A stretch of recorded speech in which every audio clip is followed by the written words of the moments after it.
Hi, I'm Tom Whitaker. I'm a chef and a Masterchef 2011 finalist. I run a private dining company called Whitaker Bespoke, which offers fine dining all over the UK and London. I've been working with Udo's for some time now and believe that we've come up with some really amazing recipes, which although we've done it here in a professional kitchen, I think you can do it at home. Udo's is really versatile, and not only that, but I know it's good for me. For today's dish, we're using some of my favourite ingredients and a really interesting use of Udo's oil. One of the primary ingredients of this dish is samphire, which grows wild on the British coast and lends itself really well to the flavour of cockles.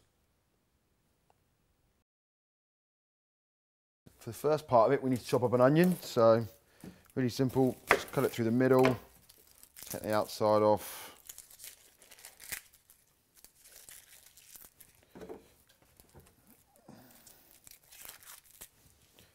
Take the ends off. And then all we're going to do is leave the end intact and just so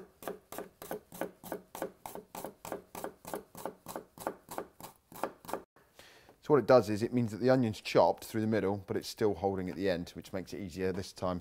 Because we're going to do what's called a brunoise, which is a really, really fine chop.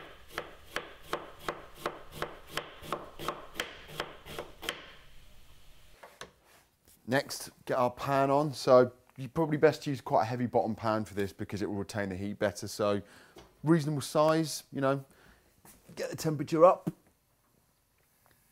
nice and hot. And then we're just going to put a dash of oil on it. So just grab some oil.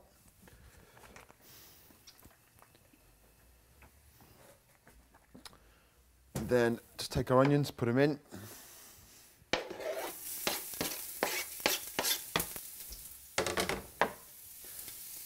If we just grab a spatula, just give them a quick stir around.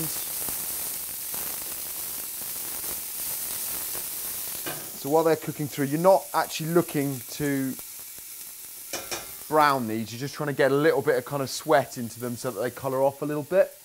At this point, we're going to add the clams. So the clams have just been soaked in water for about, I don't know, half an hour. Change the water a few times. What you want to do is just try and get as much of the dirt off them as you can. Sometimes they can be dirtier than others. Sometimes they can be completely clean. Sometimes they can be full of grit. So, you know, just do the very best you can in terms of getting the little bits of dirt out. So we're going to pop those in. I'm going to add a little bit of Pernod.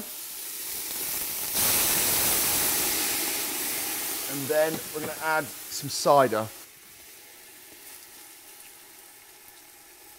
You don't need to completely cover the clams, just kind of halfway is fine because the steam from the alcohol will open them anyway. And what you're trying to do here is just get the clams to the point where they open. Once they're open, they're cooked. So you don't want to leave them in for any longer because they'll start to toughen. You're also trying to cook off some of the alcohol as well.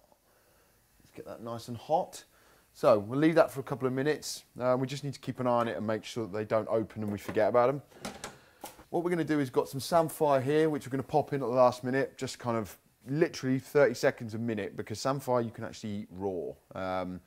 Blanching it kind of just, you know, makes it a little bit more tender, but it's actually a really tender vegetable anyway, and it doesn't need any salt in the water because obviously being a sea vegetable, it's actually quite salty as it is. Right, so they're all nicely open now. We're going to grab ourselves a bowl and grab ourselves a sieve. And we're just going to pour them into the bowl.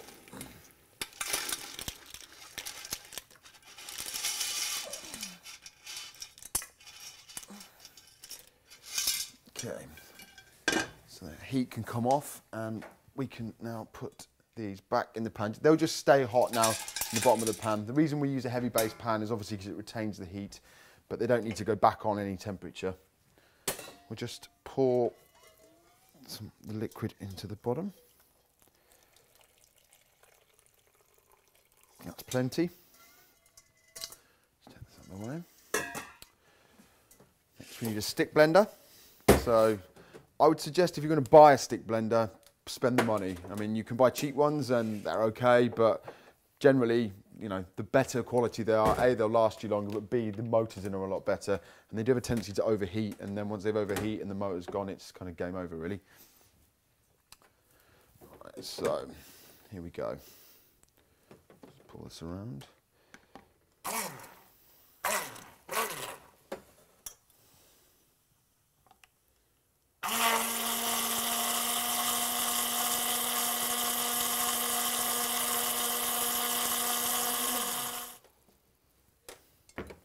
again.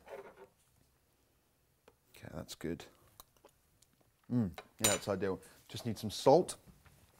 Just move this out of the way.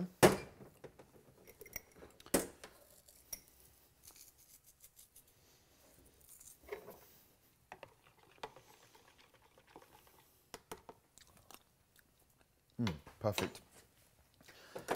So now all we're going to do is I'm going to pour this back into here with the cockles.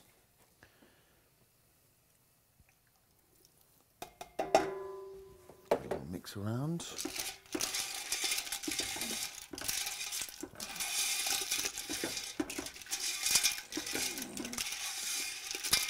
Just let them infuse into the sauce, and then finally we're going to add the samphire.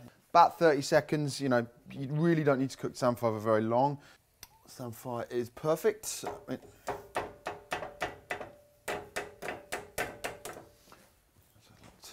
him on there. So, I mean, presentation-wise, you can do really what you want with it, but I just like it really simple, so I'm just going to put kind of a nice little mound of samphire in the middle, bit of height on it. And then just going to mix up our cockles in here.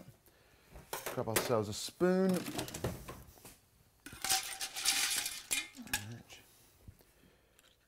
just going to dress the samphire.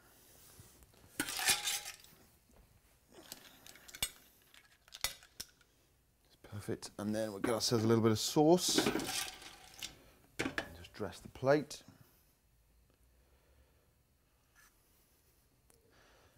And that's the dish, which is cockles, samphire, and a Udo's and cider infusion.